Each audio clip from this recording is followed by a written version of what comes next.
पहले कहा था कि राम लला हम आएंगे और मंदिर वही बनाएंगे।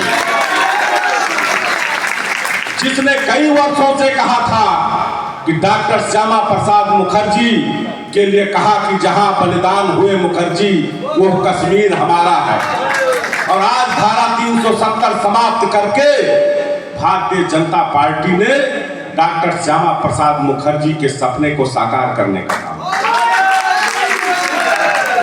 आज एक भारत अखंड भारत का नारा देने वाले सरदार वल्लभ भाई पटेल के सपनों का भारत आज जम्मू कश्मीर से धारा 370 समाप्त करके डॉक्टर वल्लभ भाई पटेल के सपनों के भारत का निर्माण करने का काम अगर किसी ने किया तो देश के यशस्वी प्रधानमंत्री माननीय मोदी जी ने किया।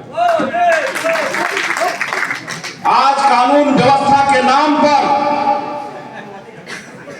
अगर उत्तर प्रदेश के मुख्यमंत्री ने उत्तर प्रदेश की विधानसभा में कहा था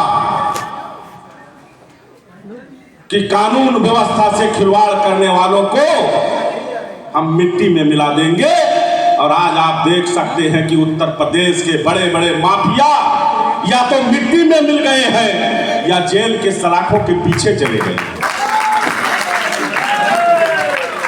आज के इस कार्यक्रम के माध्यम से मैं अपने नौजवानों से कहना चाहता हूं, बहनों भाइयों से कहना चाहता हूं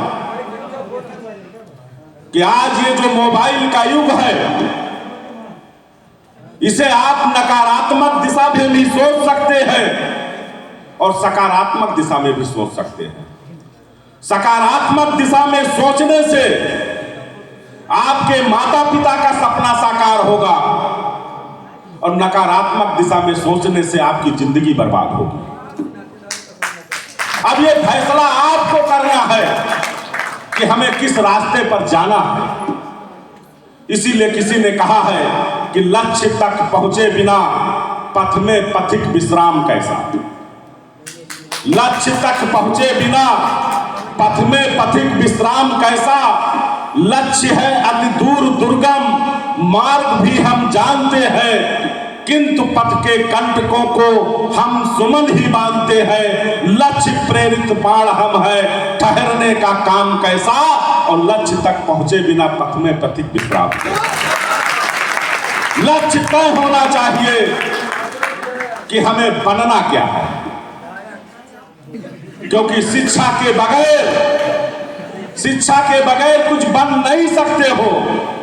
और हमारे बेटे ने कहा कि मैं विधायक हूं, और विधायक होते हुए आपके आशीर्वाद से मेरे बेटे ने राजनीति का चयन नहीं किया, उसने PCSJ की परीक्षा को क्वालिफाई किया, और आज वो ट्रेनिंग पर।